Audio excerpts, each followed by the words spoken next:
나는 또 잠을 이루지 못했습니다. 벌써 며칠째인지 모릅니다. 블라인드 사이로 새어 들어오는 가로등 불빛만 하염없이 바라보며 생각에 잠겼습니다. 천장 위로 희미하게 드리운 빗줄기들은 이제 외울 수 있을 정도였습니다. 머리 위 선풍기 그림자가 그 빗줄기들을 끊임없이 가르고 지나갔습니다. 시계는 새벽 2시 3분을 가리키고 있었습니다. 2시 10분, 15분. 시간은 야속하게도 계속 흘러갔고 나는 뜬 눈으로 밤을 지새우며 뱃속에서 휘몰아치는 메스꺼움과 싸워야 했습니다. 그것은 마치 내장을 갉아먹는 어두운 짐승 같았습니다. 내 아내 정숙은 바로 옆에서 곤히 자고 있었습니다. 평소처럼 이불 밖으로 다리 하나를 내밀고 베개 위로 팔을 아무렇게나 뻗은 채 머리카락은 얼굴에 엉망으로 엉겨 있었습니다. 예전 같았으면 사랑스러워 보였을 모습이지만 지금은 우리 사이에 보이지 않는 선이 그어져 있는 것만 같았습니다. 요즘 그녀가 자는 모습은 왠지 연출된 것처럼 보였고 일부러 나에게 등을 돌리는 것 같아 비참한 소외감마저 들었습니다. 우리는 결혼한 지 25년이 되었습니다. 하지만 지난 한 달 사이 모든 것이 변했습니다. 그리고 그 미묘한 변화. 뭔가 잘못되었다는 찜찜한 느낌이 불면증의 불쏘시개가 되었습니다. 정숙은 변했습니다. 흔한 중년의 위기 같은 게 아니었습니다. 침대 위에서의 모습이 완전히 달라졌습니다. 우리의 잠자리는 늘 안정적이고 예측 가능한 대본 같았는데 갑자기 그 대본이 찢겨 나갔습니다. 그녀는 대담하고 강렬하고 심지어 공격적으로 변했습니다. 우리가 한 번도 이야기해 본 적 없는 새로운 체위를 시도했고 예전 같으면 질색하며 거부했을 방식으로 나를 만졌으며 영화 오디션이라도 보는 것처럼 신음했습니다. 내가 기뻐했을 거라고 생각할 수도 있겠지만 처음에는 그랬습니다. 하지만 그 급작스러운 변화는 거대한 경고 신호였습니다. 그녀는 어디서 이런 걸 배웠을까요? 왜 하필 지금 25년이나 지난 후에? 내 의심 많은 머리는 단 하나의 끔찍한 가능성을 떠올렸습니다. 다른 누군가의 테크닉을 흉내내고 있거나 적어도 누군가를 위해 연습하고 있는 것이라고. 말도 안 되는 생각처럼 들렸지만 한번 머릿속에 박히자 떨쳐낼 수가 없었습니다. 술에 취한 친구가 농담처럼 했던 말이 떠올랐습니다. 야, 마누라가 침대에서 갑자기 180도 바뀌면 100%야. 핸드폰 검사해봐. 가볍게 한 말이었지만 나는 뼈저리게 받아들였습니다. 그 후로 더 많은 것들이 눈에 들어오기 시작했습니다. 그녀는 새 속옷을 샀고 마트에 갈 때도 향수를 뿌렸으며 휴대폰을 손에서 놓지 않았고 잠금 패턴까지 바꿨습니다. 불안감은 날마다 커졌습니다. 나는 그녀의 얼굴에서 죄책감이나 비밀의 흔적을 찾으려고 안간 힘을 썼습니다. 밤마다 침대 위에서 그녀가 보여준 낯선 행동들, 평소와 다른 신음소리, 내가 안 보는 줄 알 때 짓던 멍한 표정들을 곱씹었습니다. 목이 타들어가고 심장이 쿵쿵거렸습니다. 나는 어둠 속에서 조용히 그녀의 이름을 불렀습니다. 여보. 그녀는 미세하게 움찔했지만 숨소리는 여전히 고루했습니다. 자는 척하는 건지, 진짜 자는 건지 알 수 없었습니다. 어느 쪽이든 대화를 거부하는 그녀의 태도에 화가 치밀어 올랐습니다. 나는 옆으로 돌아 누워 화를 사기려 했지만 소용없었습니다. 결국 목소리를 높였습니다. 여보, 일어나 봐. 안 자는 거 다 알아. 그녀가 짜증 섞인 신음소리를 내며 뒤척였습니다. 그게 대답이었습니다. 깨어있지만 상대하기 싫다는 뜻이었죠.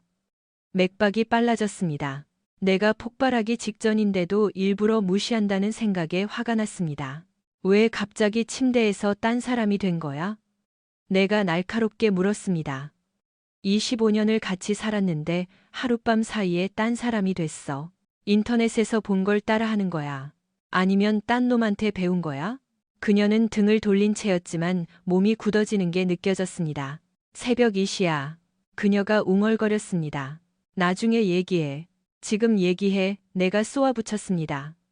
어차피 잠도 안 와. 당신 때문에 미치겠어. 바람 피우는 거야? 그래서 그녀가 퉁 돌아 누웠습니다. 머리카락이 베개 위로 흩어졌습니다. 당신 의처증이야? 그녀가 쏘아붙였습니다. 그냥 내가 새로운 걸 시도해보고 싶었을 수도 있잖아. 왜 그렇게는 생각 안 해? 나는 몸이 떨렸습니다. 당신은 원래 그런 거 질색했잖아. 근데 지금은 무슨 야동배우 매뉴얼이라도 읽은 것처럼 군단 말이야. 나 속이려 들지 마. 당신 성격 내가 다 아는데 이건 단순히 개방적으로 변한 게 아니라고. 그녀는 이마에 팔을 올리며 한숨을 쉬었습니다. 아, 진짜 그만 좀 해. 나 너무 피곤해.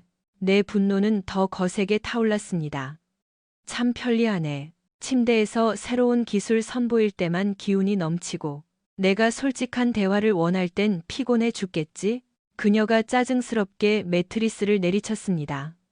닥쳐. 지금 당신 상대 못하겠어. 어둠 속에서 그녀를 노려보았습니다. 아드레날린이 솟구쳤습니다. 그래, 또 도망가. 아무 일도 아닌 척 해보라고. 그녀는 여분의 베개를 집어들고 쿵쿵거리며 방을 나갔습니다. 복도에서 들어오는 빛에 그녀의 굳은 턱과 분노한 눈빛이 보였습니다. 손님 방에서 잘 거야. 그녀가 떨리는 목소리로 말했습니다. 혼자 잘 지내봐. 나는 참지 못하고 비아냥거렸습니다. 핸드폰 챙겨가는 거 잊지 마. 딴 놈한테 문자 올지도 모르잖아. 그녀가 멈칫했습니다. 실루엣이 긴장한 듯 보였습니다. 그 말 후회할 거야. 그녀가 눈물 섞인 목소리로 속삭였습니다. 당신은 정말. 그녀가 말을 끝내기도 전에 내가 말을 잘랐습니다. 흥신소 사람 붙였어. 곧 다 알게 될 거야. 그녀가 숨을 들이키는 소리가 들렸습니다. 그녀는 아무 말 없이 방문을 열어둔 채 도망쳤습니다. 잠시 후 손님방 문이 쾅 닫히는 소리와 함께 억눌린 울음소리가 들려왔습니다. 가슴이 따끔거렸지만 따라가기엔 너무 화가 났습니다. 나는 주먹을 꽉 쥔 채 어두운 천장을 노려보며 의심과 수치심의 소용돌이 속에 갇혀 있었습니다. 다음 날 아침, 나는 또다시 마주치기 싫어 동이 트기도 전에 집을 나왔습니다. 잠을 못 자 눈이 따가웠고 신경은 곤두서 있었습니다. 나는 미친 듯이 헬스장 러닝머신을 달리고 팔이 떨어져 나갈 때까지 웨이트를 들었습니다. 육체적인 고통이 정신적인 고통을 잊게 해주었습니다. 샤워를 마치고 라커룸 거울 속 내 모습을 보았습니다. 짙은 갈색이었던 머리카락에는 흰머리가 섞여 있었고 눈가에는 주름이 잡혀 있었으며 뱃살은 끈질기게 붙어 있었습니다. 나는 50세, 곧 51세가 될 중년 남성이었습니다. 하지만 거울 속에서 가장 눈에 띄는 건 바람난 아내를 의심하며 진실을 마주하기 두려워하는 남자의 초췌한 얼굴이었습니다. 서류를 가지러 집에 들러야 했습니다. 정숙이 없기를 바라며 주차장에 들어섰는데 다행히 그녀의 차는 없었습니다. 안도하며 집 안으로 들어서는데 위층에서 말소리가 들렸습니다. 내 딸들의 목소리였습니다. 나는 그 자리에 얼어붙었습니다. 큰딸 지민은 21살, 작은딸 지수는 20살로 둘 다 대학생이라 집에 잘 오지 않는데 아마 정숙이 불렀나 봅니다. 나는 계단 아래에서 귀를 기울였습니다. 목소리가 긴박하고 은밀했습니다. 엄마가 너무 나갔어. 지수가 말했습니다. 그 데이팅 앱으로 남자들 만난다고 나한테 얘기했어. 아빠한테 들킬 리 없다고 생각했나 봐. 엄마가 진짜 그럴 줄 몰랐어. 피가 차갑게 식는 것 같았습니다. 나는 벽에 등을 대고 조금 더 가까이 다가갔습니다. 지민의 목소리는 죄책감으로 떨리고 있었습니다. 우리가 부추긴 거나 다름없잖아. 열린 결혼 얘기했을 때 기억나? 우리 딴엔 엄마 아빠 사이 좀 좋게 해보려고 한 건데. 엄마가 진짜 딴 남자랑 잘 줄은 몰랐지. 열린 결혼. 그 단어가 핀볼처럼 머릿속을 때렸습니다. 딸들이 제안했고 정숙이 그걸 실행에 옮긴 것입니다. 지수가 작게 흐느꼈습니다. 가론 드로스보 구스로 바레리. 이제 아빠 몰래 남자들을 만나고 있어. 아빠가 알면 우릴 죽이려 할 거야. 우리가 바람 피우라고 부추긴 꼴이 됐잖아. 토할 것 같아. 내 안에서 무언가 산산조각이 났습니다. 내 자식들이 의도했든 아니든 엄마에게 배신의 청사진을 쥐어준 셈이었습니다. 나는 분노를 억누르며 마른 침을 삼켰습니다. 계속 들어야 했습니다. 지민이 한숨을 쉬었습니다. 우린 그냥 두 분 사이가 좋아지길 바랐던 거야. 엄마가 심심하다고, 아빠가 자기 말은 듣지도 않는다고 했잖아. 요즘 어떤 부부들은 서로 합의하에 쿨하게 산다고 대화로 풀 수 있을 거라고 생각했지. 지수의 목소리가 떨렸습니다. 아빠한테는 말도 안 했잖아. 그냥 저질러 버렸어. 그 앱으로 남자들 만나서 쾌락을 즐기고 있다고. 이건 진짜 아니야. 더는 참을 수 없었습니다. 배신감과 혼란스러움에 머리가 어지러웠습니다. 간신히 이성을 붙잡고 계단 밑에서 소리쳤습니다. 지민아, 지수야, 당장 내려와. 즉각적인 정적이 흘렀습니다. 허둥지둥하는 소리가 들리더니 두 딸이 난간 너머로 얼굴을 내밀었습니다. 지민은 창백했고 지수의 눈에는 눈물이 고여 있었습니다. 그들은 마치 처형대 앞으로 끌려가는 죄수처럼 천천히 내려왔습니다. 나는 팔짱을 꼈습니다. 내가 방금 뭘 들은 거야. 지민이 입을 떼려 했지만 지수가 먼저 불쑥 말했습니다. 아빠, 오해예요. 나는 손을 들어 말을 잘랐습니다. 변명할 생각 마. 너희가 엄마한테 열린 결혼하라고 부추겼다며? 그 앱 쓰라고 부추긴 게 너희들이지? 그들은 당황한 눈빛을 교환했습니다. 지민이 침을 삼키며 말했습니다. 아빠, 몰래 바람 피우라고 한 건 아니에요. 그냥 두 분이 합의만 한다면 개방적인 관계도 괜찮지 않을까 해서. 엄마가 너무 힘들어하시고 아빠가 꽉 막혔다고 하소연하시니까 같이 노력해보면 엄마도 덜 답답해하지 않을까 싶어서 심장이 쿵쿵거렸습니다. 그게 얼마나 미친 소린지 알아? 너희는 내 딸들이야. 엄마한테 딴짓해도 좋다고 허락해준 꼴이라고. 아니에요. 지수가 울면서 소리쳤습니다. 우린 그냥 말만 꺼낸 거예요. 엄마가 아빠랑 상의해보겠다고 했단 말이에요. 몰래 그럴 줄은 꿈에도 몰랐어요. 분노와 비통함이 소용돌이쳤습니다. 결과를 봐. 너희 엄마는 지금 딴 놈들이랑 뒹굴고 있어. 내 딸들이 이 사단이 나도록 부추겼다고. 믿을 수가 없다. 그들은 팔을 뻗으며 다가오려 했습니다. 죄송해요, 아빠. 지민이 속삭였습니다. 제발요, 우린 아빠 사랑해요. 이런 걸 원한 게 아니었어요. 나는 그들을 쳐다볼 수 없었습니다. 시선은 계단과 카펫, 아니 그 무엇이라도 상관없었습니다. 분노가 끓어올랐습니다. 내가 낮게 으르렁거렸습니다. 지금 너희 꼴도 보기 싫어. 아빠. 지수가 울먹이며 애원했습니다. 나가라고. 내가 소리쳤습니다. 목소리가 벽을 타고 울렸습니다. 혼자 있고 싶어. 학교로 돌아가든 뭐든 해. 그냥 내 눈앞에서 사라져. 그들은 눈물 범벅이 된 얼굴로 도망치듯 나갔습니다. 가방을 챙겨 허둥지둥 문을 나서는 소리가 들렸습니다. 내 고함 소리에 여운이 맴도는 텅 빈 집에서 나는 내 안에 무언가가 조금씩 죽어가는 것을 느꼈습니다. 내 딸들이 어떻게, 아무리 의도하지 않았더라도 어떻게 이런 짓을 할 수 있단 말입니까? 그날 오후, 나는 몇 주 전에 고용한 사립탐정 박 실장을 만났습니다. 시 외곽의 허름한 기사 식당이었습니다. 박 실장은 60대였지만 다부진 체격에 백발이 성성한 산전수전 다 겪은 베테랑이었습니다. 그는 근심 어린 눈빛으로 나를 불렀습니다.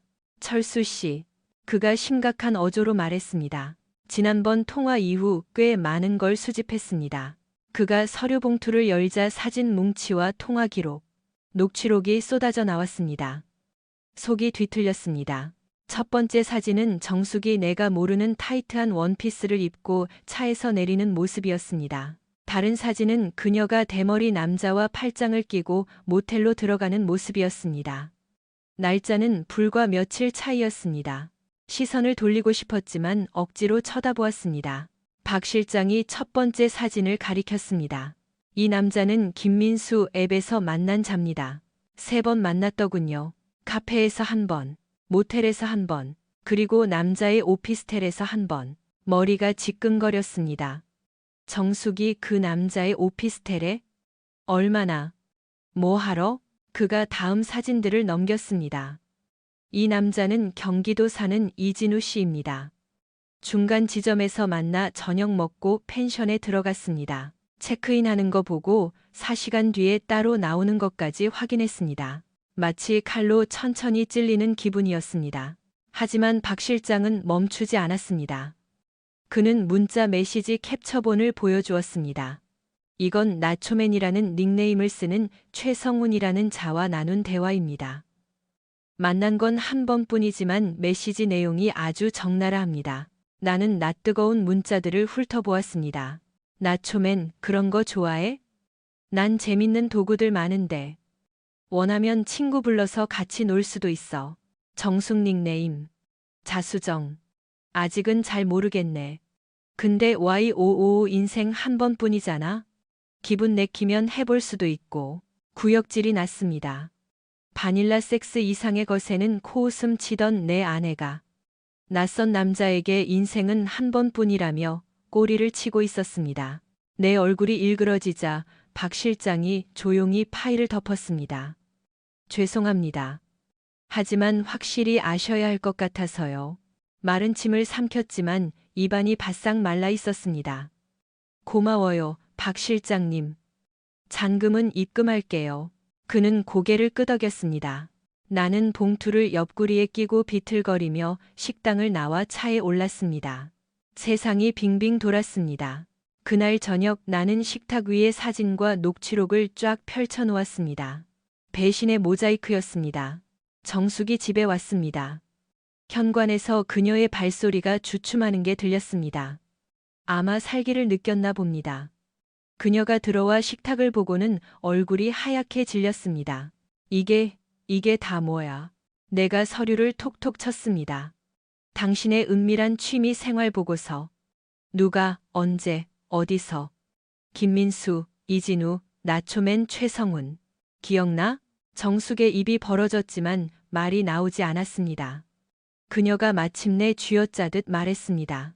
이건 사생활 침해잖아. 차갑고 메마른 웃음이 터져 나왔습니다. 그래? 내 아내가 여러 놈이랑 뒹구는 건 내 사생활 침해가 아니고? 그녀가 눈물이 그렁그렁한 눈으로 노려보았습니다. 내가 말했잖아. 자극이 필요했다고. 힌트도 줬잖아. 아, 그래서 이게 내 잘못이다. 내 목소리가 커졌고 사진을 그녀의 얼굴 앞에 흔들었습니다. 이게 당신이 말하는 자극이야? 딸들이 다 얘기했어. 당신한테 열린 결혼 제안했다며? 딸들은 당신이 나랑 먼저 상의할 거라고 믿었다는데? 그녀가 몸을 굳히며 수치심과 방어 기제가 뒤섞인 표정을 지었습니다. 당신은 절대 동의 안 했을 거잖아. 꽉 막혀가지고. 난 그냥 내가 말을 잘랐습니다. 그래서 애들이 던진 말 한마디 듣고는 성인답게 대화할 생각은 안 하고 냉큼 앱 깔아서 즐긴 거야? 그리고 몇 주 동안 나한테 거짓말하고? 정숙의 눈이 번뜩였습니다. 어쩔 수 없었어. 당신은 항상 내 말 막잖아. 난 지루해 죽을 것 같았어. 수십 년 똑같은 루틴에 갇혀 사는 기분이었다고. 그래서 내 등 뒤에서 아무 남자나 만나는 게 해결책이었어? 내가 분노로 떨며 물었습니다. 당신은 나랑은 시도조차 안 해본 것들을 그놈들한텐 다 해줬어. 그게 내가 용서 못하는 부분이야. 당신은 그놈들한텐 새로운 모습을 보여주면서 나랑은 대화할 생각조차 안 했잖아. 그녀가 입술을 깨물며 눈물을 흘렸습니다. 무서웠어. 당신이 날 이상하게 볼까봐. 거부할까봐. 선택의 여지가 없었다고. 내 안에서 무언가 끊어졌습니다. 선택지는 항상 있었어. 그렇게 불행했으면 이혼을 했어야지. 당신은 우리 결혼 생활을 안에서부터 난도질했어. 그녀가 식탁을 내리쳤습니다. 난 내 목소리가 없다고 느꼈어. 당신이 모든 걸 압도하잖아. 항상 당신 말대로만 되고. 난 탈출구가 필요했어. 다 망쳤어. 내가 쏘아붙였습니다. 축하해. 그녀는 떨리는 손으로 가방을 움켜쥐고 위층으로 도망쳤습니다. 나는 의자에 주저앉아 폭탄 맞은 폐허처럼 사진들을 멍하니 바라보았습니다. 며칠 뒤 변호사에게 줄 서류를 챙기러 집에 들렀습니다. 정숙과의 긴장은 핵전쟁 직전이었지만 다행히 그녀는 없었습니다. 그때 현관문 열리는 소리와 함께 딸들이 나를 불렀습니다. 아빠, 계세요? 몸이 굳었습니다. 아직도 배신감이 생생했습니다. 딸들이 거실로 들어왔습니다. 얼굴이 근심으로 가득 차 있었습니다. 지수가 떨리는 목소리로 먼저 말했습니다. 아빠, 정말 죄송해요. 잠도 못 잤어요. 이렇게 될 줄 몰랐어요. 지민도 고개를 끄덕였습니다. 너무 죄송해요. 열린 결혼 제안은 두 분이 같이 해결책을 찾길 바라는 마음이었어요. 엄마가 아빠 없이 혼자 저지를 줄은 몰랐어요. 내가 천천히 몸을 돌렸습니다. 그 말이 지금 나한테 도움이 될 것 같니? 목소리가 차가웠습니다. 엄마의 외도에도 화가 나지만 너희가 그 아이디어를 줬다는 사실에 더 화가 나. 그들은 충격받은 표정이었습니다. 지수의 눈에 눈물이 고였습니다. 아빠, 우린 엄마 입장만 들었어요. 아빠가 정서적으로 멀어졌다고, 내 말은 듣지도 않는다고 하셨거든요. 우린 그 말을 믿었어요. 아빠는 새로운 시도는 아예 안 하실 줄 알았어요. 쓴 웃음이 나왔습니다. 그래서 너희의 그 훌륭한 해결책이 엄마가 아무 남자나 만나고 다니게 하는 거였어? 참 진보적이구나. 지민이 뺨에 눈물을 흘리며 한숨을 쉬었습니다. 바람 피우라고 한 건 아니에요. 두 분이 합의한다면 도움이 될 수도 있다고 했지. 친구 부모님이 그렇게 해서 잘 지낸다는 얘길 들어서. 죄송해요. 분노와 비통함이 교차했습니다. 너희를 용서할 수 있을지 모르겠다. 내가 직설적으로 말했습니다. 사랑하지만 너희가 엄마의 외도에 정당성을 부여했다는 사실을 잊을 수가 없어. 두 딸이 흐느끼기 시작했습니다. 속이 뒤틀렸습니다.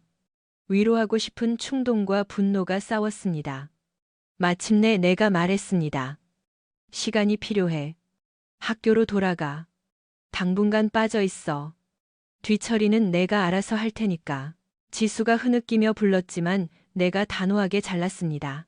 아빠는 안 돼. 너희 얼굴 보면 이 사단이 어떻게 시작됐는지 생각나서 견딜 수가 없어. 혼자 있게 해줘. 그들은 눈물을 흘리며 서성이다가 내 등 돌린 모습에 결국 나갔습니다. 문이 닫히는 소리가 들렸습니다. 공기가 무겁게 가라앉았습니다.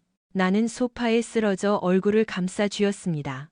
시간을 1000번이라도 되돌릴 수 있다면 얼마나 좋을까요? 그날 밤 나는 도시 반대편에 있는 부모님 댁으로 도피했습니다. 부모님은 70대이시고 항상 지지해 주셨지만 우리 가족은 속내를 잘 털어놓지 않는 편이었습니다. 그래도 가방을 들고 나타난 나를 보고 놀라셨습니다. 철수야, 무슨 일이니? 어머니가 걱정스런 눈으로 물으셨습니다. 부부 문제가 좀 생겼어요. 내가 힘겹게 대답했습니다. 부모님은 내게서 하나하나 캐내셨습니다. 열린 결혼이나 딸들이 연루된 얘기까지는 하지 않았지만 정숙이 상습적으로 외도를 했고 이혼을 고려 중이라고 털어놓았습니다. 부모님은 경악하며 정숙에게 분노하셨습니다. 아버지는 계속 믿을 수가 없다고 중얼거렸고 어머니는 내가 일주일은 못 잔 사람 같다며 안쓰러워하셨습니다. 나는 소파 침대에서 천장을 바라보며 밤을 보냈습니다. 집보다는 안전하게 느껴졌지만 가슴이 미어지는 건 어쩔 수 없었습니다. 다음 날 아침 정숙이 없을 때 짐을 더 챙겨오기로 했습니다. 그녀와 한 지붕 아래 있는 건 불가능했습니다. 집에 도착하니 정숙이 거실을 서성이고 있었습니다. 그녀는 나를 보자마자 쏘아붙였습니다. 당신 부모님한테 말했어? 그녀가 눈을 부라리며 따졌습니다. 내 전화통에 불이 났어.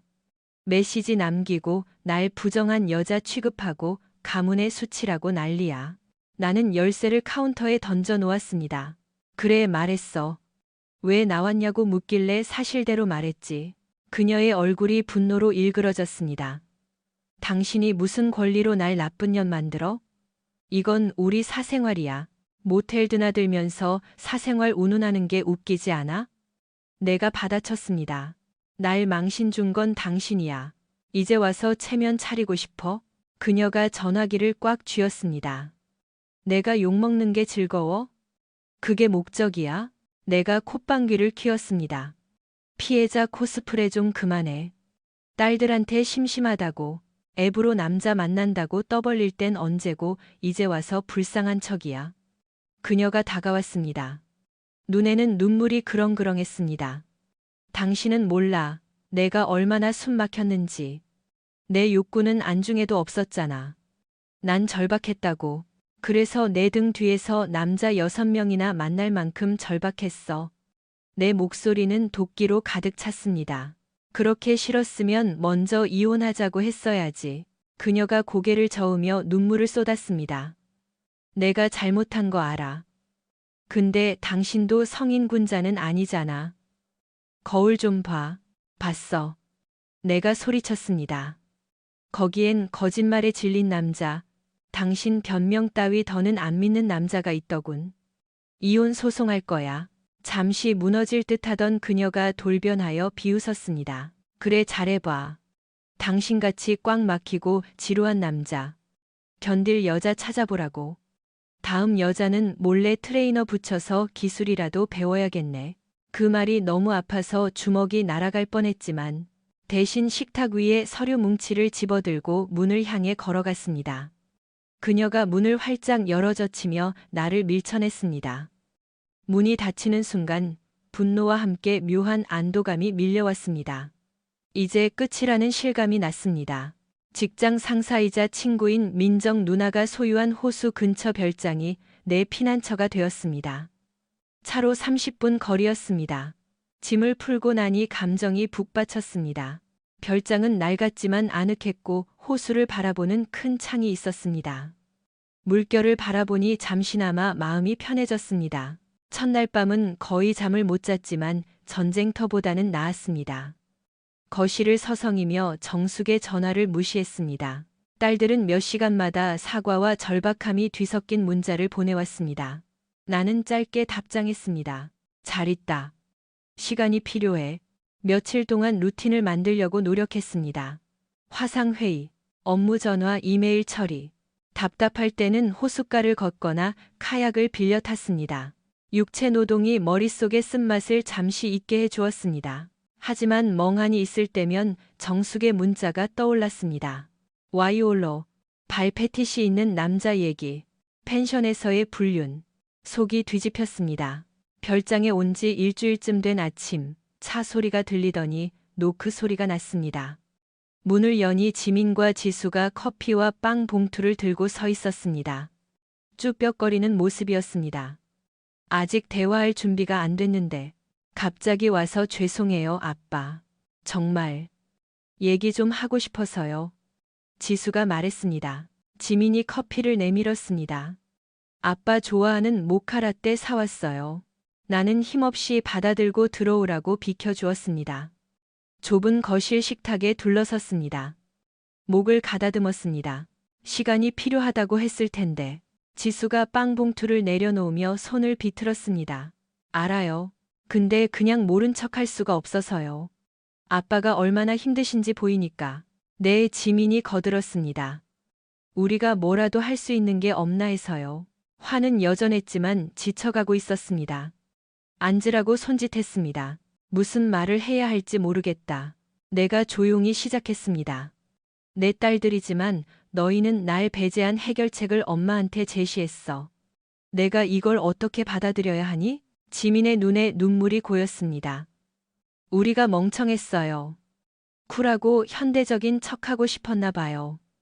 학교에서 다들 폴리아모리니 뭐니 하니까 그게 보통인 줄 알았어요. 지수도 고개를 끄덕였습니다. 엄마가 바람 피우길 원한 게 아니에요. 두 분이 같이 하면 긴장감이 풀릴 줄 알았는데 엄마가 아빠 없이 저지를 줄은 몰랐죠. 한숨이 나왔습니다. 결과를 봐라. 그들은 죄책감 어린 눈빛을 교환했습니다. 지수가 조심스럽게 말했습니다. 아빠, 우린 아빠 사랑해요. 엄마도 사랑하지만 엄마가 잘못한 건 알아요. 아빠가 우리한테 배신감 느끼는 건 정말 싫어요.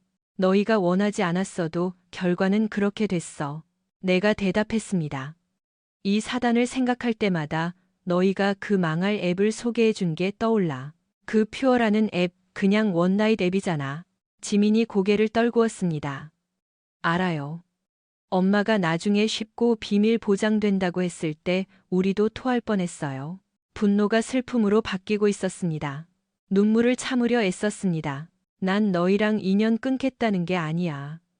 하지만 아프다. 아무 일 없었던 척할 수가 없어.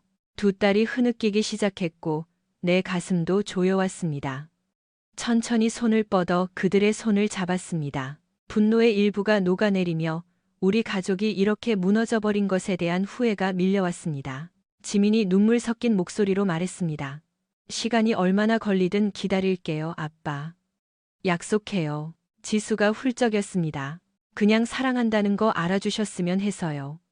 필요하시면 언제든 올게요. 나는 고개를 끄덕였습니다. 목이 메어 말은 나오지 않았습니다. 그들은 내 손을 꽉 잡았다가 조용히 일어났습니다. 어색한 포옹을 나누고 그들은 떠났습니다. 감정의 폭풍 속에 혼자 남겨진 나는 소파에 주저앉아 눈물을 쏟았습니다. 아무리 화가 나고 배신감을 느껴도 딸들이 보고 싶었다는 건 부인할 수 없었습니다. 그 후 몇 주는 감정의 돛을 느리게 걷는 기분이었습니다. 가끔 집에 들러 우편물을 챙기거나 부동산 중개인을 만났습니다. 정숙이 없을 때만 갔습니다. 마주친 적도 있었는데 긴장감이 흘렀습니다. 한 번은 그녀가 짧은 치마를 입고 나가려던 참이었습니다. 아무 말 없이 짜증 섞인 눈빛만 보내고 사라졌습니다. 이번엔 어떤 남자를 만나러 가는 걸까 궁금했습니다. 소문은 돌았습니다. 친구들에게서 연락이 왔습니다. 어떤 친구는 정숙이 발 패티시 남자에 대해 자랑하더라는 얘길 전해줬고, 어떤 친구는 문신 많은 남자와 술집에서 히히덕거리는 걸 봤다고 했습니다. 역겨웠지만 현실을 직시하게 해주었습니다. 그녀는 이제 숨기지도 않았습니다. 그게 지금의 그녀, 아니 어쩌면 항상 원했던 그녀의 모습일지도 모릅니다. 가끔은 좋았던 시절을 떠올려 보려 했지만 그녀의 새로운 삶의 이미지들이 덮어버렸습니다. SNS에 최고의 인생, 자유 같은 태그를 달고 남자들과 찍은 사진을 올리는 낯선 여자가 내가 사랑했던 사람을 대체해 버린 것 같았습니다. 볼 때마다 비수가 꽂히는 기분이었습니다. 결국 나는 민정 누나의 소개로 이혼 전문 변호사 최 변호사를 만났습니다. 흥신소 자료와 통장 내역 등을 건넸습니다. 그녀는 자료를 훑어보며 고개를 끄덕였습니다. 유책 사유가 명확해서 위자료나 재산 분할에 유리하게 작용할 수 있어요. 진흙탕 싸움 갈 준비 되셨나요? 한숨이 나왔습니다. 그냥 끝내고 싶어요. 하지만 내 노후 자금까지 털리고 싶진 않아요. 거짓말하고 앱으로 남자 만난 건 그 여자니까요. 최 변호사가 펜을 두드렸습니다. 강하게 나가면 유리한 합의를 끌어낼 수 있어요. 상대방이 정서적 방임 같은 걸로 나오면 길어질 수 있고요. 얼마나 공격적으로 할지는 결정하셔야 해요. 관자놀이를 눌렀습니다. 화는 나지만 지쳤어요. 복수보다는 공평하게 가죠. 내 퇴직금은 지키고 집한 돈은 나눠 갖는 걸로. 알겠습니다. 서류 작성할게요. 마지막 충돌은 집을 내놓기 위해 중개인과 둘러볼 때였습니다. 정숙은 주방 카운터에 기대 휴대폰을 보고 있었습니다. 중개인이 뒷마당을 보러 나가자 그녀가 팔짱을 끼며 말했습니다. 청소는 안 할 거야. 업체 불러. 내가 헛웃음을 지었습니다. 당신 공인중개사 자격증 있잖아. 그거 못해? 그녀가 눈을 굴렸습니다. 난 집을 파는 사람이지 청소부가 아니야. 그리고 난 더 이상 당신 비위 맞추기 싫어. 화가 치밀었습니다. 아, 그래. 앱으로 남자들 만나느라 바쁘시겠지. 집 청소할 시간이 어디 있겠어. 그녀의 눈이 이글거렸습니다. 그 얘기 좀 그만해. 내 인생이야. 더 이상 숨기지도 않잖아. 그래, 아주 자랑스러워 보이더라. 요러니 뭐니 하면서 즐길 수 있을 때 즐겨. 그녀가 찌푸렸습니다. 넌 너무 비판적이야. 적어도 난 피해자 코스프레 하면서 동정표 얻으러 다니진 않아. 내 목소리는 위험할 정도로 차분했습니다. 착각하지 마. 사람들은 진실을 봐. 당신이 날 배신했다는 거. 판단은 그들이 하는 거야. 숨이 막힐 듯한 긴장감이 흘렀습니다. 그때 중개인이 억지 미소를 지으며 들어왔습니다. 다 들었을 겁니다. 우리는 아무 말 없이 떨어졌습니다. 그녀가 떠나자마자 나는 차키를 집어들고 나갔습니다. 정숙은 잡지 않았습니다. 이혼이 확정되던 날은 춥고 흐렸습니다. 법원에서 우리는 말없이 나란히 앉아 있었고 변호사들이 주로 말했습니다. 판사가 몇 가지 질문을 하고는 판결봉을 두드렸습니다.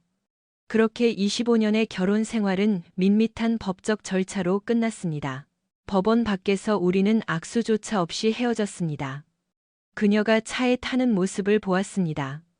눈도 마주치지 않았습니다. 안도감, 슬픔, 씁쓸함이 뒤섞인 기분이었습니다. 결혼식을 마치고 나오던 날이 생각났습니다. 모든 미래가 우리 앞에 있었는데 결말은 이렇게 침묵과 냉기뿐이라니. 그녀가 다음에 뭘 할지 생각하지 않으려 했습니다. 또 앱으로 남자를 만나고 술집을 전전하겠죠. 집 한 돈으로 시내 유흥가 근처에 고급 오피스텔을 얻었다고 들었습니다. 그녀가 원하는 자유를 만끽하겠죠. 상관없습니다. 나는 이제 환상을 쫓지 않습니다. 공식적으로 자유니까요. 나는 별장에 좀 더 머물렀습니다.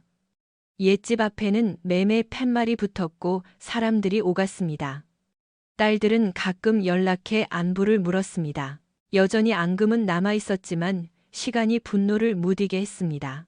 그들은 악의가 있었던 게 아니라 어리석고 철이 없었을 뿐입니다. 이상하고 재앙 같은 방식으로 도부려 했던 것이죠. 그들도 죄책감에 시달리고 있다는 걸 알았습니다.